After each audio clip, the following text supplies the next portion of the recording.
आरोही की आबरू लुटने को थी, लेकिन उधर से अयान आरोही को बचाने के लिए निकल रहा था कि अचानक अयान का एक्सीडेंट हो जाता है। आरोही अपने तन को सिकोड़कर चादर तले कसमसाई सी बैठी थी और वहाँ आरोही की बोलियां लग रही थी। अरे उठो उठो, जल्दी आशीर्वाद कार्यक्रम पूरा करो। अरे इतने हट्टे कट्टे होकर 100 रुपए आशीर्वाद में, 100 में तो बस पाँव छूने को मिलेगा। आरोही खुद को एक सौदे के रूप में देखने की कल्पना भी नहीं कर सकती थी, वो भी शादी के पहले दिन। अरे माँ, इस काका को तो देखो, जवानी फूट ही नहीं रही, बल्कि शायद कोई जवानी का नलका ही खुला छोड़कर चला गया। हाँ, अम्मा मियाँ, बहू रानी को झलक तो देखने दो। ये लो 10,000 नथ उतराई के। 10,000? आइला लो जी, हम सोचे थे कि महफिल में जो शेर आए हैं वो शिकार करेंगे, पर यहाँ तो बूढ़े गीदड़ शिकार कर गए। 10,000 के साथ हमारी बहू की नथ उतराई होती है इनके नाम। बूढ़े जा, तू भी जन्नत देख ले। अरे सासू माँ, मैं गीदड़ नहीं, शेर हूँ, शेर। और शेर बूढ़ा हुआ तो क्या करना, प्यार करना तो जानता ही है ना। जाओ शेर जाओ, इसे ले जाओ अपनी गुफा में। बूढ़ा आरोही की ओर बढ़ रहा था। आरोही की चीखें निकल रही थी। नहीं नहीं, नो माँ जी, ऐसा क्यों कर रही हैं आप? माँ जी, क्या है ये नथ उतराई, और मेरे साथ ही क्यों? तेरे साथ नहीं, यहाँ हमारे समाज की हर बहू को करना होता है, समझी? मैं 99 चीजों में अच्छी सास हो सकती हूँ, मगर नथ उतराई बिना हम किसी भी लड़की को अपनी बहू नहीं मान सकते। हमेशा से ऐसे ही होता आया है। जाओ जल्दी बहू को ले जाओ, नथ उतराई का मुहूर्त निकला जा रहा है। और बूढ़ा काका आरोही को वहाँ से उठाकर सीधा दबोचने लगता है। आरोही उसके छूने से बिना पानी की मछली की तरह छटपटाने लगती है। अरे नजर के अंधों, तुम में से क्या किसी भी मर्द की मर्दानगी नहीं बची है? या औरत के शरीर को खरोचना ही तुम्हारी मर्दानगी है? एक नवेली बहू की आबरू की बोली लगाई जा रही है और तुम सब के सब यहाँ मेरे खरीदार बन रहे हो। क्या सबके भीतर की इंसानियत पजामे की ढीले नाड़े से फांसी लगाकर झूल गई है? कोई तो बचाओ मुझे इस दरिंदगी से। आरोही के शब्द वहाँ खड़े मर्दों के कानों में लगते हैं और सबकी नजरें शर्म से झुक जाती हैं कि तभी उसकी ऐसी बातें सुन भीड़ में से एक बड़ी उम्र का आदमी आगे बढ़ता है। रुको, बेटी एकदम सही कह रही है। एक लड़की को बेबस करके उसकी आबरू को बंद कमरे में नोचने वाले हम होते कौन है? क्या यही हमारी मर्दानगी है? हाँ, नजर क्या झुकाए हो, बोलो, क्या यही है मर्दानगी हमारी? काका, सुनाई नहीं दे रहा है क्या तुम्हें कि नथ उतराई बंद कमरे में करने की क्या जरूरत है? जब बेटी खुद कह रही है कि बंद कमरे में करना गलत है, तो क्यों ना नथ उतराई यही सबके सामने हो जाए। अरे भाई, आखिर आशीर्वाद तो हमने भी दिया है। आदमी की बात सुन आरोही का शरीर वहीं सुन्न हो जाता है। वो अब हिम्मत हार गई थी।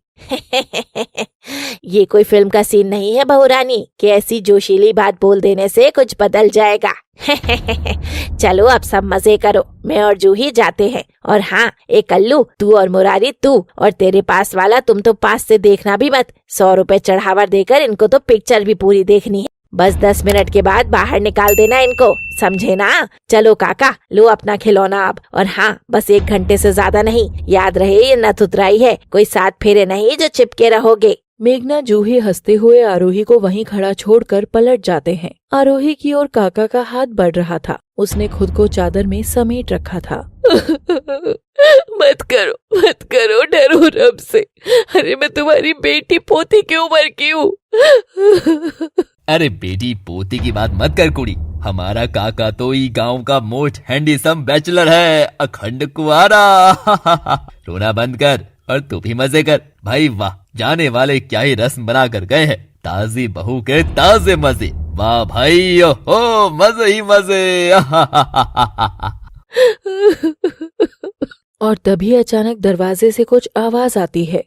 अयान, ये तुम हो ना? अयान, मुझे बचा लो अयान, यहाँ सब लोग पागल हो चुके हैं। तभी दरवाजे से फर्श पर लुढ़कती खाली शराब की बोतल आती है, जो आरोही के कदमों में आकर रुकती है। सबकी नजर दरवाजे पर थी। तभी शराब के नशे में चूर वेद अंदर आता है। उसके दोनों हाथ में शराब की बोतलें थी। कदम उसके एकदम लड़खड़ा रहे थे। जैसे ही सब उसे देखते हैं, वहाँ हॉल में मौजूद सब आदमी वेद को सलाम मार के पीछे खड़े हो जाते हैं। शीशे से शीशा टकराए, जो भी हो अंजाम। वो देखो कैसे धमक धमक। अरे इतना सन्नाटा कैसे हो गया? क्या चल रहा है यहाँ? ओ काका, तुम कब्र से कब निकल कर आए? ओहो, लगता है कुछ लूटा जा रहा है। हाँ, अरे ये तो मैडम जी हैं। वेद आरोही को सलाम ठोकता है और एक शराब की बोतल नीचे जमीन पर आ गिरती है और आरोही के कदमों में चूर चूर हो जाती है, जिससे एक कांच भी उछलकर उसके पाँव में लग जाता है। एक सेकंड, मुझे समझने दो। क्या यहाँ इज्जत लूटी जा रही है, वो भी भाभी जी की? है? अरे हाँ, वही तो चल रहा है। क्या यार काका, तुम भी अकेले मजे ले रहे हो? अरे भाई, हम भी रहते हैं यहाँ पर, हम भी तो तुम्हारे ही बच्चे हैं। क्यों भाभी जी, हम भी आपके कुछ लगते हैं कि नहीं? हाँ? वेद आरोही के चेहरे के करीब जाकर उससे छेड़खानी करने लगता है, जिससे आरोही को बेवड़े वेद से और भी घृणा महसूस होने लगती है। ओके, तो चलो डिसाइड हो गया। मम्मी जी, आप उधर क्यों खड़ी हैं? आप ही तो असली सौदागर हैं। ये लो 25,000, और भाभी जी हुई हमारी, वो भी आज पूरी रात के लिए। क्या समझे सबके सब? अब टाइम आ गया हमारा एंजॉयमेंट का, वो भी नो सामूहिक, केवल पर्सनल, बोले तो गज में निजी, है ना? तो कर लो पैकअप। चलो बच्चे लोग, शाबाश, जाओ। फिर वेद के प्रभाव के कारण वहाँ से सब लोग बाहर जाने लगते हैं और वेद मेघना के हाथों में नोटों की गड्डी रखता है। मेघना वेद को तो अपना बेटा ही मानती थी। अब वेद, तू तो मेरा अपना ही है, तो तेरे साथ बहू की नतुतराई कराने में कैसी शर्म है ना। जा, मजे कर ले तू भी। आज तो तुम बहुत खुश होने वाले हो। छी, कैसी लड़की हो चुकी तुम। एक तो तुम्हारा बॉयफ्रेंड तुम्हारी नजरों के सामने ही तुम्हारी भाभी का सौदा कर रहा है और तुम खुश हो रही हो। और माँ जी, आप कौन से जमाने में जी रही है आप, जो नथ उतराई की आड़ में अपनी बहू का धंधा खोल रही है। मेरा जिस्म है, ये कोई वैश्या खाना नहीं जहाँ कोई भी मर्द आकर अपनी पतलून ढीली कर ले।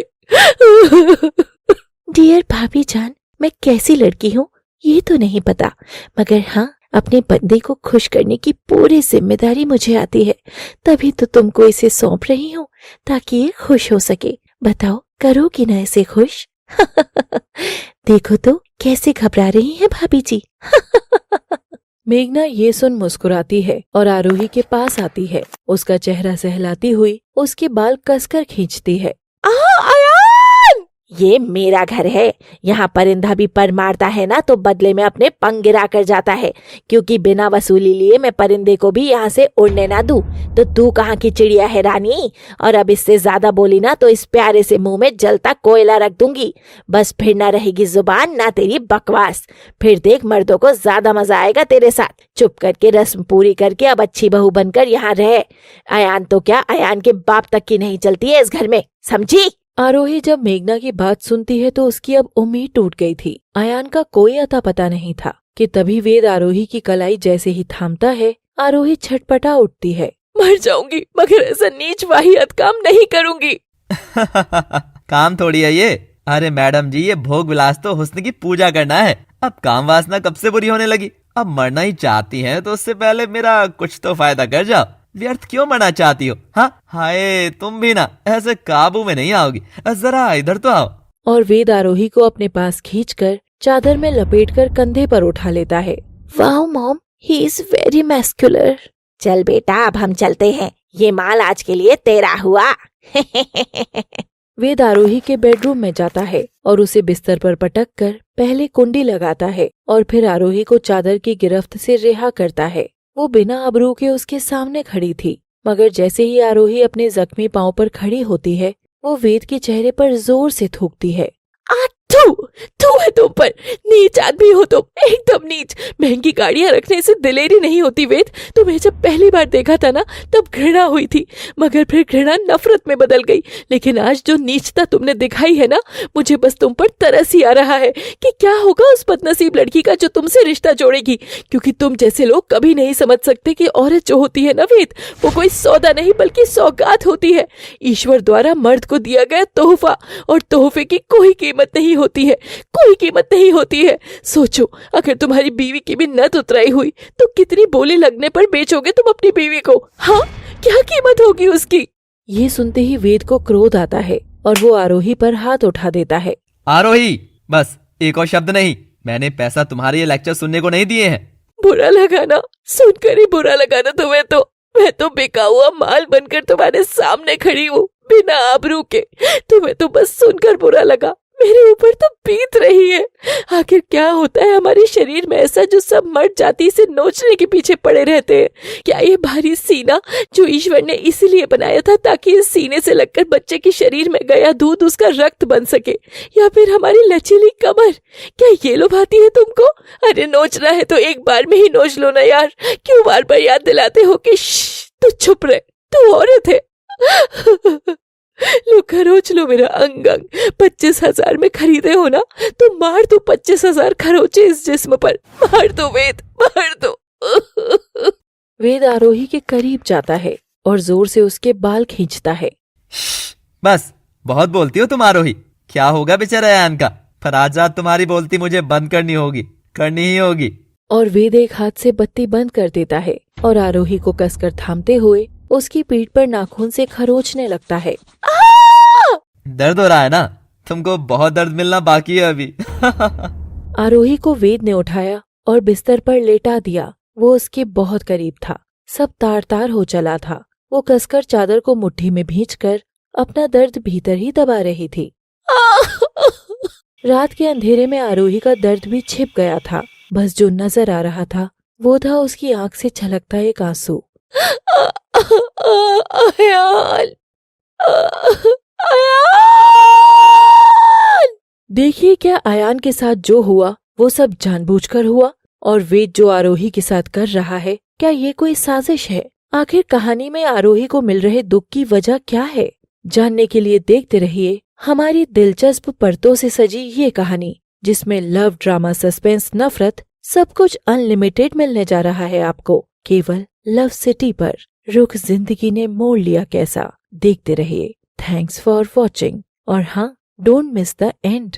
आरोही इधर आना, बताना आरोही ये सूट कहाँ से लिया? बड़ा महंगा लग रहा है, लग भी बड़ा सुंदर रहा है। महंगा? महंगा नहीं बाबा, यूं पूछ इतना सस्ता कहाँ से लिया है? यही ऑनलाइन ही। ये लिंक है ना बाबा इस सूट का। अरे यही सूट नहीं, मेरे हर सूट में है इतना दम, मगर दाम है एकदम कम। तो दोस्तों, अगर मुझ जैसा लुक चाहिए और मेरा किरदार बनकर घूमना चाहते हैं तो लिंक पर जाकर कुछ भी मंगाइए ना। अरे बाबा, रील्स देखना बंद करो और शॉपिंग करो। लड़के अपनी बंदी के लिए खरीदे और लड़कियां अपने बंदे के लिए। So keep shopping. तो दोस्तों, कुछ नया शुरू करने के लिए सपोर्ट चाहिए। बस ये मान लो साथ नहीं दोगे तो शर्मा राइटर का कैसे गुजारा होगा? आपकी जेब का पैसा नहीं, बस आपका प्यार और जरा सा वक्त मांग रही हूँ। इसीलिए keep loving, keep supporting guys. Thank you, love you all.